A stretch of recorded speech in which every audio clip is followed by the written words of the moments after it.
Hi, Scott. Hey, Matt, how's it going? It's going well. I was just sort of chuckling, listening to Jason Mayoff in the news read out that this back and forth that Trump and Musk are having on their own social media platforms.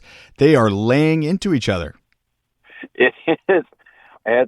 It's like when sisters fight, it gets just nasty. Like we're talking hair pulling and biting. So, I know how to settle the deficit. We'll just take away Elon's contracts. Oh yeah, bring it on. Oh yeah, you're in Jeffrey Epstein's documents. It's just it escalated so quickly, and it serves to remind, we need a reminder, we don't get 3 reminders a day, but it serves to remind what a ghastly, grotesque thing it is that these 2 monstrosities of the human race were in charge of so many people's lives and remain so.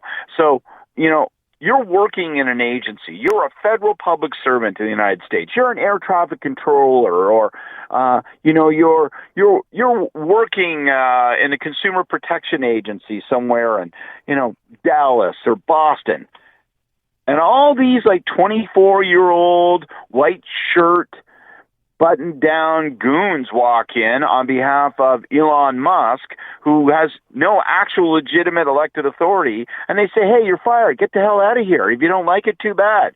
And this happened by the droves across the United States. And inevitably, of course, now we see, that they're, these 2 guys, they're breaking up. But it's just, can you imagine that they let these 2 children who are fighting with each other in public, literally, the next thing, we're going to get penis jokes very soon. And they literally were burning people's lives to the ground. And God only knows putting what at risk in the process. So, we're in the upside down world. We're in the Matrix, man, and it stinks. Yeah, we've got CNN on in the studio here, and the Chiron across the screen says Elon Musk calls for President Trump's impeachment. So that's where they're at. So, where's it end? This thing is, we are not.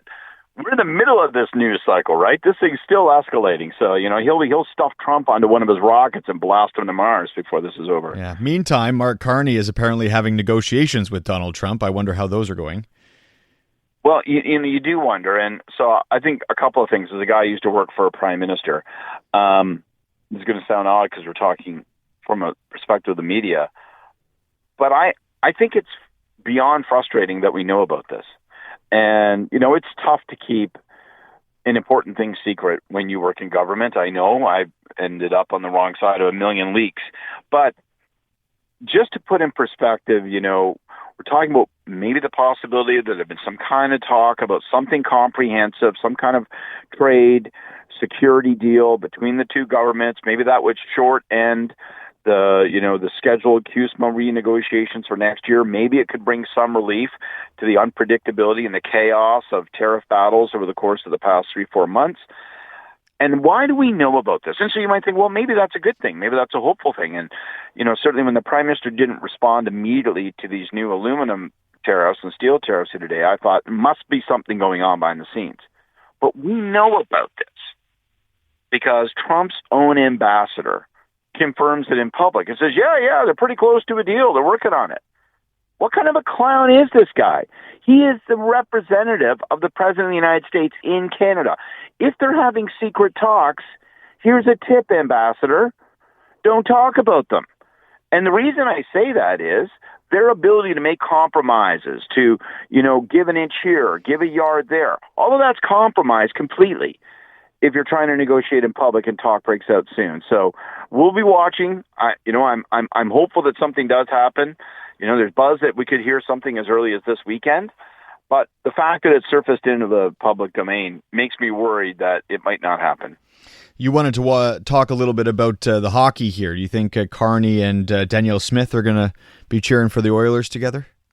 Well, I'm not completely mad. This isn't just I woke up with drool on the pillow and I'd had this strange dream, some kind of, weird nocturnal imagination.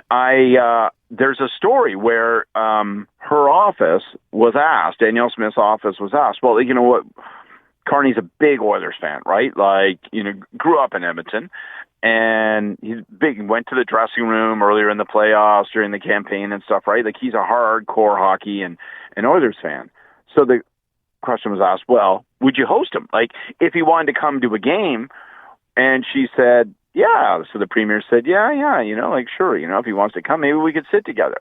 And so now the question's going to haunt them, right? Mm-hmm. Well, when they come back to Edmonton, will the prime minister go out there? Will he wear the Oilers jersey? Will he sit next to the premier?